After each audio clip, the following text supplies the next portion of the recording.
Assalamualaikum warahmatullahi wabarakatuh. Apa kabar sobat radio malam? Semoga kita semua dalam keadaan sehat, dilancarkan rezekinya dan diberi keberkahan dunia dan akhirat. Amin ya robbal alamin. Abu Nawas korbankan seorang maling.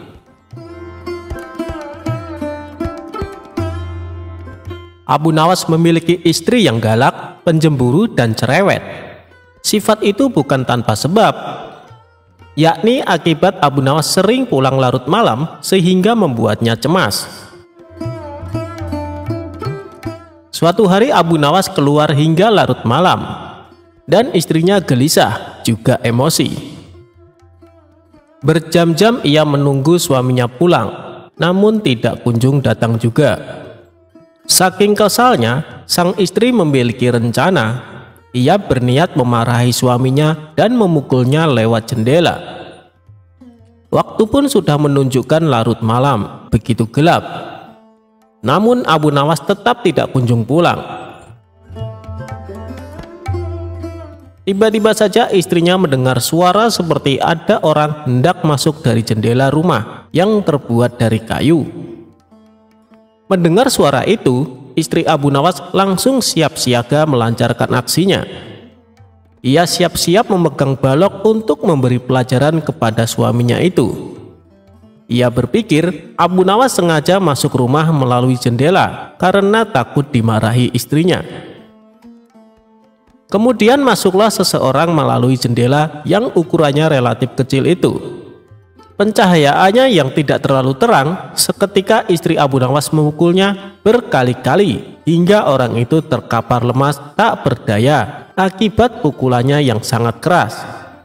"Ampun, ampun," kata orang yang diduga Abu Nawas. Melihat itu, istri Abu Nawas merasa puas karena misinya berhasil, sehingga orang yang dipukulinya lemas tak berdaya. Dengan nada yang keras, ia meminta orang itu bangun. "Ayo, cepat bangun, lain kali jangan diulangi lagi dengan pulang larut malam," ucap istri Abu Nawas. Namun anehnya, orang itu juga tak kunjung bangun. Istri Abu Nawas pun penasaran dan memeriksanya. Betapa terkejutnya, ternyata orang yang dipukulinya itu bukanlah suaminya, tapi maling yang coba masuk ke rumahnya. Istri Abu Nawas pun berteriak. Lalu warga sekitar beramai-ramai mendatangi rumah Abu Nawas, kemudian meringkus maling tersebut. "Wah, hebat sekali. Pencuri ini sampai terbaring tidak berdaya di lantai. Mungkin butuh berminggu-minggu agar bisa pulih lagi," kata salah seorang warga. "Maaf Pak, saya tak bermaksud menyakitinya, apalagi sampai separah itu. Hanya kekeliruan saja Pak," kata istri Abu Nawas. "Keliru bagaimana?" tanya seorang warga. "Waktu itu ia masuk melalui jendela dapur. Saya kira itu suami saya yang baru pulang berpesta dengan teman-temannya. Makanya langsung saya gebuk," terang istri Abu Nawas. Kemudian tidak lama Abu Nawas pun datang, dan melihat ceritanya itu, ia merasa bersyukur sambil tersenyum kecil karena bukan dirinya yang dipukuli istrinya. "Untung saja bukan saya yang dihajar. Makanya jangan main pukul. Beginilah akibatnya," pungkas Abu Nawas.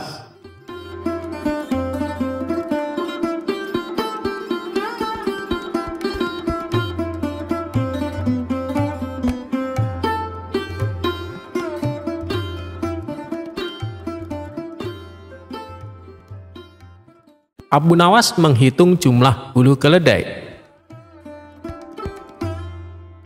Berawal ketika Abu Nawas bertemu 3 orang bijak. Kala itu ada 3 orang yang dikenal pintar dan cerdik, namun sombong, serta suka menantang orang-orang yang setara dengannya. Mereka pun gemar berkeliling ke banyak negara. Saat itu 3 orang cerdik tersebut memasuki kampung Abu Nawas. Kemudian penduduk setempat berusaha menghalangi 3 orang itu, namun tidak tahu harus bagaimana. Akhirnya penduduk setempat melaporkan kepada Abu Nawas, karena mereka yakin Abu Nawas bisa menandinginya. Kemudian Abu Nawas setuju. Dengan senang hati, ia akan mengadu kepintaran dengan 3 orang yang dikenal cerdik tersebut. Saat itu mereka adu kepintaran di sebuah lapangan, sehingga masyarakat bisa menontonnya. Satu dari 3 orang cerdik tersebut bertanya kepada Abu Nawas, "Di mana sebenarnya pusat bumi ini, wahai Abu Nawas yang bodoh?" Disebut bodoh, Abu Nawas ternyata tidak marah, justru membalasnya dengan senyum. Lalu ia menjawabnya dengan nada santai, "Tentu itu mudah, pusat bumi ada di bawah kakiku." Namun ketiga orang cerdik itu tidak terima dengan jawaban dari Abu Nawas. Mereka bertanya kembali, bagaimana Abu Nawas bisa tahu? "Kalau kalian tidak percaya, ukur saja sendiri," ujar Abu Nawas. Orang pertama yang bertanya kepada Abu Nawas hanya terdiam setelah mendengar jawabannya. Selanjutnya orang kedua bertanya, "Berapa jumlah bintang yang ada di langit?" tanyanya. Ternyata pertanyaan itu hampir sama dengan yang pertama, dan sudah dipastikan Abu Nawas bisa menjawab dengan mudah. Abu Nawas pun menjawab, "Jumlah bintang-bintang yang ada di langit sama dengan jumlah bulu keledai ini. Kalau tidak percaya, silahkan Anda hitung bulu keledaiku ini. Pasti Anda akan tahu kebenarannya." Kesal mendengar jawaban Abu Nawas, orang ketiga dari kawan itu lalu mengajukan pertanyaan kepada Abu Nawas, "Anda tahu bulu keledai? Coba, berapa jumlah bulu yang ada di keledai itu?" tanya orang ketiga tersebut. Abu Nawas hanya tertawa meledek. Ia menganggap pertanyaan dari ketiga orang ini tidak kreatif, karena semua pertanyaannya sama, yakni menanyakan jumlah. "Jumlah bulu ekor keledai ini sama dengan jumlah rambut yang ada di jenggotmu. Kalau tidak percaya, silahkan cabut satu persatu," ucap Abu Nawas. Sadar jika bulu jenggot dicabut satu persatu akan sakit, maka orang ketiga itu langsung terdiam dengan jawaban dari Abu Nawas. Ingin membalasnya tapi tidak tahu apa yang harus ditanyakan lagi, karena ternyata Abu Nawas lebih cerdik dari dirinya. Ketika Abu Nawas jawab pertanyaan, "Siapa pencipta Tuhan?" Kala itu di kota Baghdad tengah gempar oleh kehadiran orang asing. Persoalannya bukan pada orangnya, melainkan orang asing tersebut tidak mempercayai adanya Tuhan. Bukan hanya itu, ia juga menantang orang-orang Muslim untuk berdebat dengannya terkait keberadaan Tuhan. Kabar ini pun tersebar sampai ke telinga Baginda Raja. Karena dianggap membuat resah masyarakat, orang asing ini lalu dipanggil ke istana. "Apa tujuanmu membuat onar di negeri kami?" tanya Baginda Raja. Orang asing ini pun menjawab, "Untuk apa aku bertuhan kalau tidak bisa menjawab pertanyaanku?" Kemudian Baginda Raja bertanya kembali, "Apakah kamu tidak percaya adanya Tuhan?" Dengan tegas dan percaya diri, orang asing ini menjawab, "Tentu saja saya tidak percaya adanya Tuhan, dan saya juga tidak percaya adanya akhirat." Mendengar jawaban tersebut, Baginda Raja sempat terkejut. "Tetapi saya dan rakyatku percaya adanya Tuhan, berarti keyakinan kita berbeda, jadi jangan ganggu rakyatku." Kalau Baginda Raja percaya adanya Tuhan, bisakah Baginda menjawab 3 pertanyaanku? Pertanyaan pertama, orang Islam yakin bahwa dunia dan isinya adalah ciptaan Allah. Lalu, siapa yang menciptakan Allah? Bukankah sesuatu yang ada pasti ada penciptanya? Pertanyaan kedua, katanya di dalam surga manusia tidak akan buang air besar, sedangkan mereka makan dan minum tiap hari. Bagaimana mungkin ini bisa terjadi? Padahal segala sesuatu yang akan dimasukkan pasti akan keluar. Pertanyaan ketiga, orang Islam meyakini bahwa setan terbuat dari api. Tapi katanya setan akan disiksa dengan api neraka. Mana mungkin api bisa menyakiti api? Mendengar pertanyaan orang asing tersebut, Baginda Raja hanya terdiam. Bisa saja Baginda Raja menjawabnya berdasarkan hadis dan Al-Quran. Tetapi yang dihadapi adalah orang yang tidak percaya adanya Tuhan. Maka dijawabnya harus dengan logika. Kemudian, salah satu menterinya membisikkan kepada Baginda Raja. Menteri tersebut berkata, "Baginda, kalau soal seperti ini, serahkan saja kepada Abu Nawas. Ia pasti bisa menjawab segala pertanyaan yang diajukan orang asing ini." Maka tak lama kemudian, dipanggillah Abu Nawas ke istana. Setelah dijelaskan mengenai pertanyaan orang asing yang tidak percaya Tuhan ini, Abu Nawas pun duduk di hadapan orang asing tersebut. Abu Nawas kemudian berkata, "Silakan, apa yang ingin kau tanyakan?" Pertanyaannya pun sama, seperti pertanyaan yang diajukan kepada Baginda Raja, yakni siapa pencipta Tuhan? Mendengar pertanyaan itu, Abu Nawas kemudian berkata, "Anda pasti tahu kalau kami selaku orang Islam mengakui hanya ada satu Tuhan. Kita istilahkan saja Tuhan dengan angka 1. Sekarang gantian aku yang bertanya. Angka 3 berasal dari angka berapa?" tanya Abu Nawas. "Angka 3 berasal dari angka 2 ditambah 1, jawab orang asing tersebut. "Tepat sekali. Kalau angka 2 berasal dari angka berapa?" "Angka 2 berasal dari angka 1 ditambah 1. "Ya, benar. Sekarang kalau angka 1 sendiri berasal dari angka berapa?" Orang asing tersebut kaget dengan pertanyaan itu. Ia hanya terdiam tak bisa menjawabnya. Kemudian Abu Nawas berkata, "Pada intinya, semua angka pasti ada awalnya. Entah itu angka 5, angka 4, ataupun angka 10. Dan angka-angka tersebut diibaratkan alam semesta ciptaan Allah. Apabila kamu bertanya siapa yang menciptakan Allah, sama halnya saya bertanya dari mana angka 1 itu ada. Kamu pasti tidak akan bisa menjawabnya."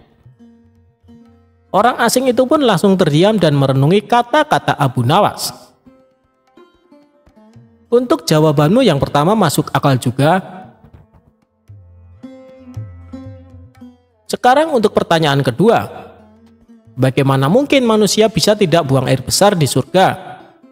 Abu Nawas kemudian menjawab, "Selama kamu dalam kandungan rahim ibumu, tentunya kamu makan dan minum. Karena menurut ilmu medis, seorang janin memakan sesuatu yang dimakan ibunya. Lalu, ketika kamu dalam kandungan ibumu selama 9 bulan, apakah kamu pernah buang air besar?" Untuk kedua kalinya pertanyaan itu bisa dipatahkan oleh Abu Nawas.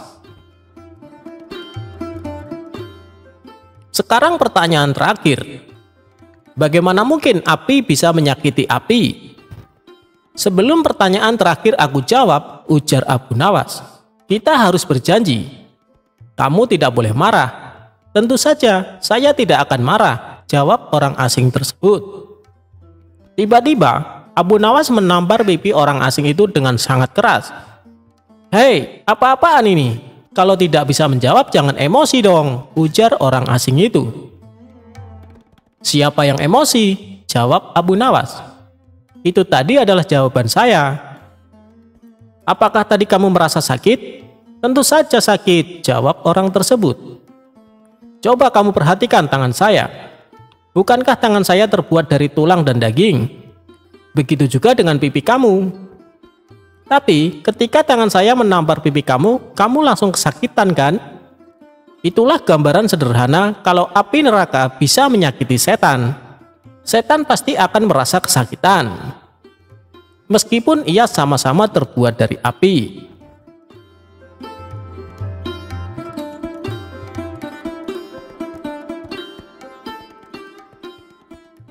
Cara mensiasati tukang bohong.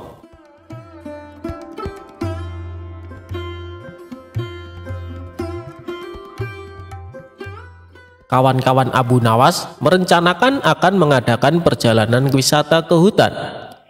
Tetapi tanpa keikutsertaan Abu Nawas, perjalanan akan terasa memenatkan dan membosankan. sehingga mereka beramai-ramai pergi ke rumah Abu Nawas untuk mengajaknya ikut serta. Abu Nawas tidak keberatan. Mereka berangkat dengan mengendarai keledai masing-masing sambil bercengkrama. Tak terasa mereka telah menempuh hampir separuh perjalanan. Kini mereka tiba di pertigaan jalan yang jauh dari perumahan penduduk. Mereka berhenti karena mereka ragu-ragu. Setahu mereka, kedua jalan itu memang menuju ke hutan, tetapi hutan yang mereka tuju adalah hutan wisata, bukan hutan yang dihuni binatang-binatang buas yang justru akan membahayakan jiwa mereka. Abu Nawas hanya bisa menyarankan untuk tidak meneruskan perjalanan, karena bila salah pilih, maka mereka semua tak akan pernah bisa kembali. Bukankah lebih bijaksana bila kita meninggalkan sesuatu yang meragukan? Tetapi salah seorang dari mereka tiba-tiba berkata, "Aku mempunyai 2 orang sahabat yang tinggal dekat semak-semak sebelah sana. Mereka adalah saudara kembar. Tak ada seorang pun yang bisa membedakan keduanya, karena rupa mereka begitu mirip. Yang satu selalu berkata jujur, sedangkan yang lainnya selalu berkata bohong. Dan mereka adalah orang-orang aneh, karena mereka hanya mau menjawab satu pertanyaan saja." "Apakah engkau mengenali salah satu dari mereka yang selalu berkata benar?" tanya Abu Nawas. "Tidak," jawab kawan Abu Nawas singkat. "Baiklah kalau begitu kita beristirahat sejenak," usul Abu Nawas. Abu Nawas makan daging dengan madu bersama kawan-kawannya. Seusai makan, mereka berangkat menuju ke rumah yang dihuni 2 orang kembar bersaudara. Setelah pintu dibuka, maka keluarlah salah seorang dari 2 orang kembar bersaudara itu. "Maaf, aku sangat sibuk hari ini. Engkau hanya boleh mengajukan 1 pertanyaan saja, tidak boleh lebih," katanya. Kemudian Abu Nawas menghampiri orang itu dan berbisik. Orang itu pun juga menjawab dengan cara berbisik pula kepada Abu Nawas. Abu Nawas mengucapkan terima kasih dan segera memohon diri. "Hutan yang kita tuju melewati jalan sebelah kanan," kata Abu Nawas mantap kepada kawan-kawannya. "Bagaimana kau bisa memutuskan harus menempuh jalan sebelah kanan? Sedangkan kita tidak tahu apakah orang yang kita tanya itu orang yang selalu berkata benar atau yang selalu berkata bohong?" tanya salah seorang dari mereka. "Karena orang yang kutanya menunjukkan jalan yang sebelah kiri," kata Abu Nawas. Karena masih belum mengerti juga, maka Abu Nawas menjelaskan, "Tadi aku bertanya, apa yang akan dikatakan saudaramu bila aku bertanya jalan yang mana yang menuju hutan yang indah? Bila jalan yang benar itu sebelah kanan, dan bila orang itu kebetulan yang selalu berkata benar, maka ia akan menjawab jalan sebelah kiri, karena ia tahu saudara kembarnya akan mengatakan jalan sebelah kiri sebab saudara kembarnya selalu berbohong. Bila orang itu kebetulan yang selalu berkata bohong, maka ia akan menjawab jalan sebelah kiri, karena ia tahu saudara kembarnya akan mengatakan jalan sebelah kanan sebab saudara kembarnya selalu berkata benar."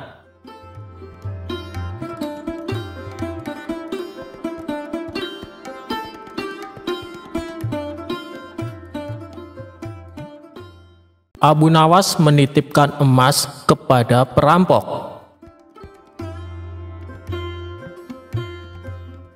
Dikisahkan ada seorang ketua perampok yang terkenal sadis dan kejam. Ia mempunyai puluhan anak buah yang juga tak kalah sadisnya. Mereka melakukan aksinya di tengah gurun pasir yang gersang jauh dari pemukiman penduduk. Bagi siapa saja yang melewati daerah kekuasaannya, maka akan bernasib sial, terutama rombongan kabilah yang membawa barang dagangan. Apabila ada yang berani menolak atau melawan saat dirampok, gerombolan perampok tersebut tak segan-segan untuk membunuhnya.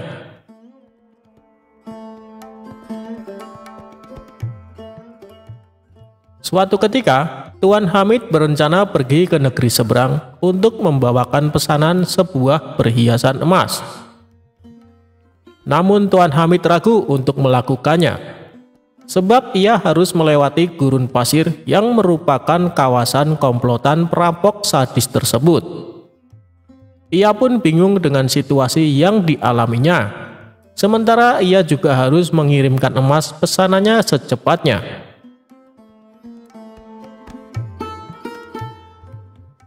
Setelah merenung agak lama, terlintas di benaknya sosok Abu Nawas.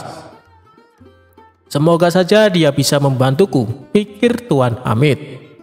Ia pun lantas pergi menemui Abu Nawas. Sesampainya di rumah Abu Nawas, Tuan Hamid lalu mengungkapkan permasalahannya. "Wahai Abu Nawas, saya bingung dengan situasi yang sedang aku alami. Barangkali kamu bisa membantuku," pinta Tuan Hamid. "Masalah apa yang membuatmu bingung?" tanya Abu Nawas. "Begini Abu Nawas, besok aku harus mengirimkan perhiasan emas ke negeri seberang. Tapi aku takut karena harus melewati gurun pasir yang merupakan kawasan komplotan perampok sadis. Karena yang aku dengar, siapapun yang melewati daerah itu pasti hartanya dirampok sampai ludes. Kalau menolak akan dibunuh," ujar Tuan Hamid. "Menurutmu apa yang harus aku lakukan?" tanya Tuan Hamid. Sejenak Abu Nawas terdiam. Dalam hati ia berkata, "Mereka memang perampok yang sadis. Yang aku dengar, tidak ada yang bisa selamat melewati daerah itu, kecuali dengan pertolongan Allah." "Ya sudah, begini saja Tuan Hamid. Saya akan membantumu, biarkan aku yang melakukan tugas itu," ucap Abu Nawas. "Maksudmu kamu yang akan mengantarkan emasnya?" tanya Tuan Hamid. "Benar Tuan Hamid, itu pun kalau Tuan mengizinkan," jawab Abu Nawas. "Tentu saja Abu Nawas, saya justru malah berterima kasih kalau kamu berhasil menjalankan tugas ini. Kamu akan saya kasih hadiah," balas Tuan Hamid kegirangan. Singkat cerita, berangkatlah Abu Nawas membawakan emas Tuan Hamid. Dia ikut rombongan kabilah besar yang sama-sama menuju ke negeri seberang. Saat tengah malam tiba, sampailah mereka di tengah gurun pasir yang merupakan daerah komplotan perampok sadis. Dari kejauhan Abu Nawas melihat ada gubuk kecil yang dihuni oleh satu orang. Maka terlintaslah di benaknya sebuah ide untuk menyelamatkan emas yang dibawanya sebelum dihadang para perampok. "Lebih baik aku titipkan emas ini kepada orang penghuni gubuk itu," pikir Abu Nawas. Ia pun segera memisahkan diri dari rombongan, berjalan menuju gubuk tersebut. "Kawan, bolehkah saya menitipkan barang ini sebentar?" tanya Abu Nawas. Orang penghuni gubuk itu menjawab, "Oh, silahkan, taruh saja di dalam." Setelah menitipkan emas, Abu Nawas lalu mengejar rombongannya dan kembali berjalan bersama para kabilah. Tidak lama kemudian, tiba-tiba komplotan perampok muncul menghadang dengan pedang terhunus di tangannya. "Serahkan semua barang-barang kalian, jangan ada yang tersisa. Bila kalian melawan atau menolak, kami tak segan-segan membunuh kalian," ancam komplotan perampok. Rombongan kabilah ini pun terpaksa memberikan semua hartanya karena ketakutan akan dibunuh. Sedangkan Abu Nawas yang tak membawa apapun hanya digeledah dan luput dari aksi perampokan. Ketika semua barang dan harta berhasil didapatkan, komplotan perampok ini lalu pergi meninggalkan Abu Nawas dan rombongannya. "Alhamdulillah, emas yang kubawa bisa selamat," ucap Abu Nawas dalam hati. Kemudian Abu Nawas berniat ingin kembali mendatangi gubuk tempat di mana ia menitipkan emasnya. Setibanya di sana, terlihat komplotan perampok yang tadi beraksi berada di gubuk yang akan ia datangi. "Celaka, ternyata aku salah orang. Yang aku titipi emas justru dialah ketua perampoknya," kata Abu Nawas kecewa. Saat ia hendak pergi berpaling, dari kejauhan si ketua perampok melihat kehadiran Abu Nawas. "Hai Tuan, kemarilah, jangan takut," teriaknya. Sesaat Abu Nawas ragu dengan tawaran ketua perampok tersebut. Kalaupun aku lari, aku pasti akan mudah ditangkap mereka, dan bisa-bisa aku dibunuhnya. Lebih baik aku datangi saja. Hanya kepada Allah aku meminta perlindungan, ucap Abu Nawas dalam hati. Lalu Abu Nawas memberanikan diri menghampiri mereka. "Tuan, mau mengambil barang titipan Tuan?" tanya ketua perampok. "Benar, saya kesini berniat untuk mengambilnya," jawab Abu Nawas. "Ambillah dan segera tinggalkan tempat ini," ucap ketua perampok. Abu Nawas sempat terkejut dan heran dengan ucapannya. Tak ingin membuang waktu, Abu Nawas segera mengambil emas titipannya dan pergi meninggalkan tempat itu. Saat Abu Nawas berjalan menjauh, sayup-sayup ia mendengar percakapan para komplotan perampok tersebut. "Kenapa membiarkan orang asing itu mengambil hartanya?" tanya salah satu anak buahnya. Sang ketua perampok menjawab, "Orang asing itu telah mempercayaiku, seperti aku mempercayai Allah akan menerima taubatku suatu saat nanti. Aku hargai kepercayaan orang asing itu, agar Allah menghargai kepercayaanku pula." Mendengar hal itu, barulah Abu Nawas tahu bahwa sebenarnya si ketua perampok adalah orang yang ingin bertobat.